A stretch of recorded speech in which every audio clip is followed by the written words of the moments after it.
Hello, everyone. This is George from Ireland. So, welcome back to my channel. Now, my goodness, the Labour government's been in office for about 24 hours now. So, Sir Keir Starmer as Prime Minister. Well, what should people know about Sir Keir Starmer? What is his background and what's he going to be like as Prime Minister? First of all, he's 62 years old, so quite old to become Prime Minister. I think I'm right in saying he's the oldest person to ever become Prime Minister for the first time. I mean, Gladstone became prime minister for the last time at the age of 85, and that was, my goodness, was that 1892? And of course, 85 then was like 115 now. Very, very few people live to 85, and mentally he was like razor sharp. Contrast Biden, who's only 81. So, Sir Keir Starmer is a bit of a health freak. He keeps fit. He is a vegetarian, though not a vegan. He does drink beer sometimes, notoriously drinking beer during lockdown. We claim it was a work event, but everybody knows you're not allowed to drink alcohol at work. And that's why the police did nothing about it, because the police is obviously a left wing organization, the shock troops of the far left, so always allies of the Labour Party. What would you expect that they are? All university graduates these days have to be. They're all under 67, often well under that. I suppose they're mostly urban public sector workers, and the chance you're anti-conservative, even for all those high in all those categories, is very high indeed, like about 90%. So, and they're obviously unhappy with their pay. Um, well, Bill Clinton and George W. Bush are younger than Joe Biden. I did realize that because Biden's born, is it 42, whereas Clinton and George Bush Jr. are both born in 1946. So coming back to Sir Keir, yeah, he was knighted for services to the public as being director of the Crown Prosecution Service. As in, the police charge someone, the file of evidence is handed to the CPS. They have to make a determination. Are they going to proceed with the prosecution? Is it going to be a non a prosequi decision? Is in the public interest to do so? But mostly, is there a good chance of securing a conviction, like well over 50%? They don't want to waste public time and money going ahead when it's unlikely the person's going to be convicted. But obviously, the CPS decision is not a certainty. The CPS can't convict people; only a court can convict people. And one of my friends, who's a criminal defense barrister, says juries do surprising things. Barristers and judges who are very experienced in such matters will say, well, there's a very strong chance of the evidence of the person is guilty. Sort of like 95% of the chance the person is guilty and get acquitted. Sometimes they think it's a relatively feeble case, maybe 50% chance of a conviction, and there is a conviction, and blah blah blah. So they have to make these tricky decisions. And whatever they do, the CPS get in trouble because they didn't go ahead with a case when someone say, "Oh, but I was suffered terribly," and maybe that's true, and you let the person off scot free, or indeed if the person's acquitted, well, this should never even have been brought. So he was that. So what about him? So he grew up in Surrey, one of the most strongly conservative areas of the country, just outside London, the southwest, a suburban area. As he never tires of telling us, his father's a toolmaker. His mother had some chronic health situation. Keir Starmer, he's named after the founder of the Labour Party, James Keir Hardie. Keir Hardie being a double barrel surname. Is he any second person I've ever heard of with Keir, Keir, as a Christian name. So I don't think he's religious at all, though his wife is Jewish and his children are brought up in the Judaic faith. But he's of a nominally Christian background. Yeah, he went to some local grammar school.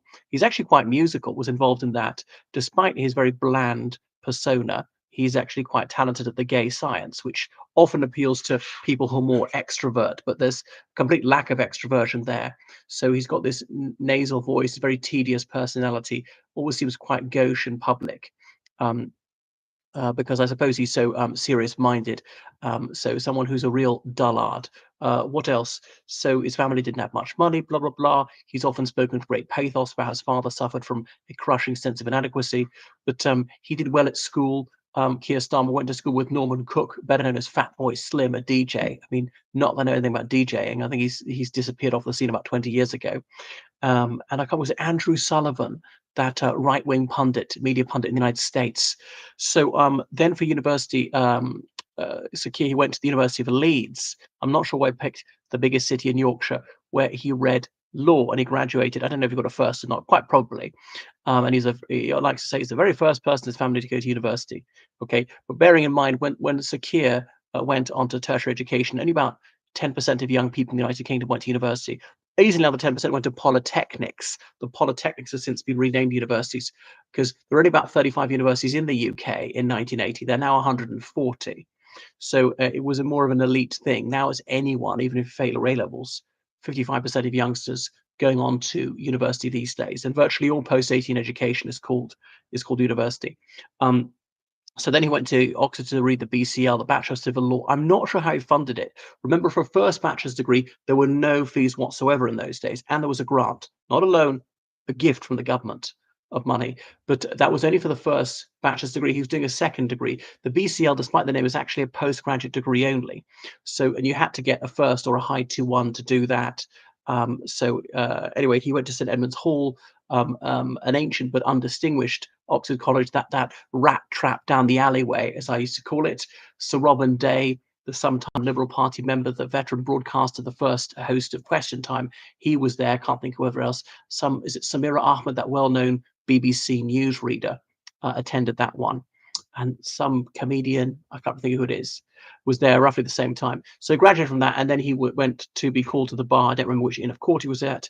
He obviously was called to the bar and did his pupillage and practiced there, and had typical far left views. Used to write for a Trotskyite publication, and he ought to be taken to task about this. Trotskyism is terrorism. Leon Trotsky himself published a book entitled "In Defense of Terror," openly carried out massive scale state terrorism.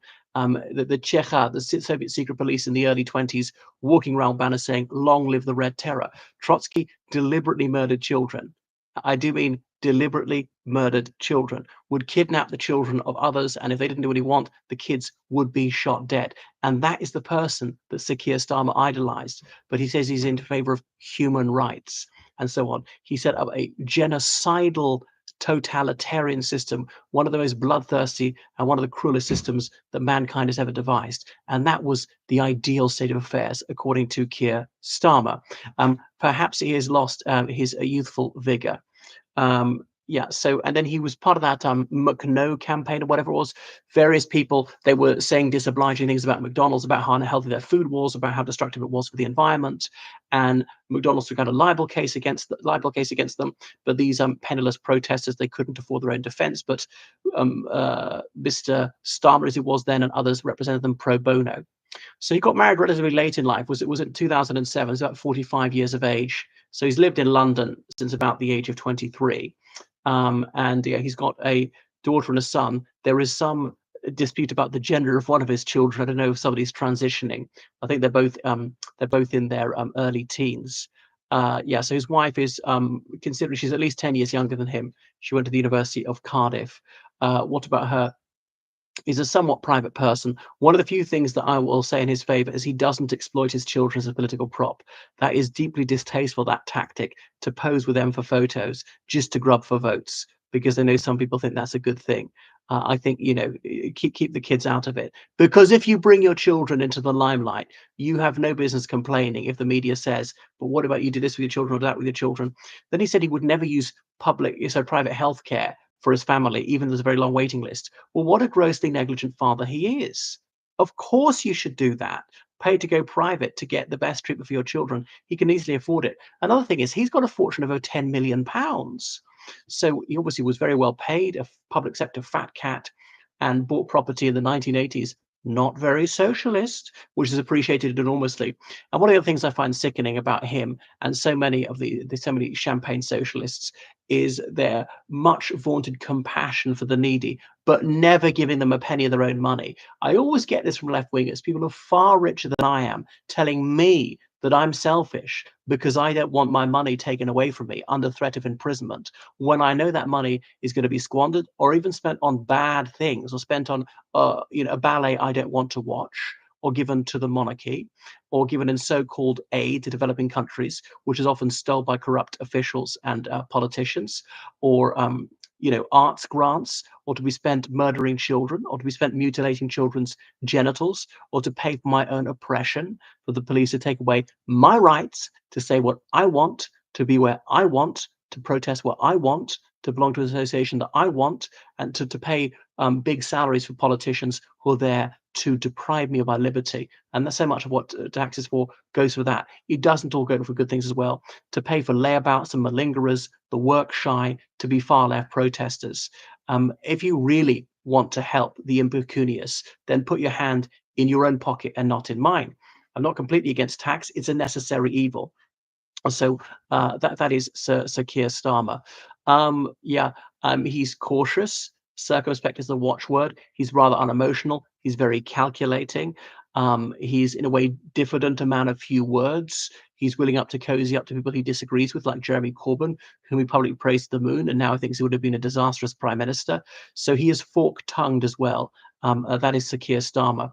But as they're all on about Tory chaos, and I was thinking, will he stand out after 5 years? He'll be 67 retirement age. 67 is not that old now.